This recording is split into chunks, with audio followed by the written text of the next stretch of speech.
এই পাহাড়ের উপর উঠবো আজকে ইনশাল্লাহ।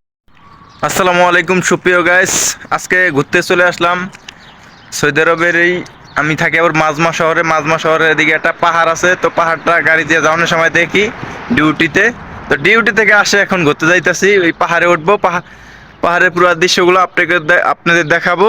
তো আপনারা উপভোগ করেন, দেখতে থাকুন। তো গাইস চলে আসলাম পাহাড়ের কাছাকাছি, এখন পাহাড়ে উঠবো। দেখেন আমার দুই বন্ধু উঠতাছে পাহাড়ে, কি জোরে জোরে হাঁটতাছে। এ বেটা খারা, তোগুলো হাইটটা মুই পারি এত জোরে হাঁটো কা? খারা ভাই বেটা, খারা খারা খারা, মোরে মোরে লইয়া যা, মুই আহারে হাঁটতে পারি না, মোরে তুইয়া দাও। দেখুন আমরা পাহাড়ের কাছাকাছি চলে আসছি। তো এই যে উঠতাছি, এই হচ্ছে পাহাড়। এটি পাহাড়ের আশেপাশে যে আগে মাটির ঘর ছিল, মাটির ঘরগুলা খুবই সুন্দর দেখতে। ভিডিওটা ভালো লাগবে, আর ভিডিওটা ভালো লাগলে লাইক কমেন্ট শেয়ার করে দিবেন। সকলেই ভালো থাকবেন, সকলের জন্য এই দোয়া রইলো। আবারও জোরে আড়া লাগাইছ, কদিক কেমনটা লাগে? এবার এত জোরে আড়ো কায় তোকে লাগে মুই আইটা পারি কত্তাছ কি ইয়া। তো চলে আসলাম আমরা ফাইনালি। তো গাইস এই যে দেখুন পাহাড়ে উঠছি আমরা।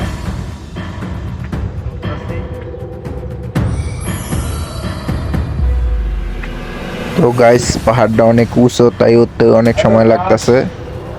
তো উঠতাছি, অবশ্যই দেখাবো, একবার উপরে উঠে দেখাবো আপনাদের, দেখতে থাকুন। এই দেখুন গাইস আমরা পাহাড়ের উপরে উঠে গেলাম। বাহ মাশাআল্লাহ, এত সুন্দর চাইরে পাশ। এর নিচের দিকে তাকান, বাতি আর বাতি, সন্ধ্যা হয়ে গেছে তো তাই দৃশ্যটা আরো খুব সুন্দর লাগতেছে, দৃশ্যটা চমৎকার লাগতেছে। বাহ খুবই সুন্দর দৃশ্যটা, এত সুন্দর দৃশ্য আর আগে কখনো দেখা হয় নাই। তো সৌদি আরবের মাটিতে আইসা খুবই সুন্দর পাহাড়ের দৃশ্যটা দেখলাম, উপভোগ করলাম। ভালো লাগায় আপনাদের মাঝে শেয়ার করে দিলাম। তো আশা করি আপনাদের কাছে ভালো লাগবে পাহাড়ের দৃশ্যটা, পাহাড়ের উপরের সাইডটা বা পাহাড়ের আশপাশটা, পাহাড়ের নিচের সাইডটা। আশা করি আপনাদের কাছে ভালো লাগবে, আশা করি আপনাদেরকে মুগ্ধ করবে এই ভিডিওটায়। আমাকে লাইক কমেন্ট সাপোর্ট করে দিবেন। অবশ্যই আরো ভালো ভালো ভিডিও নিয়ে আপনাদের সামনে আসবো। ভিডিওটা সম্পূর্ণ দেখার ধন্যবাদ।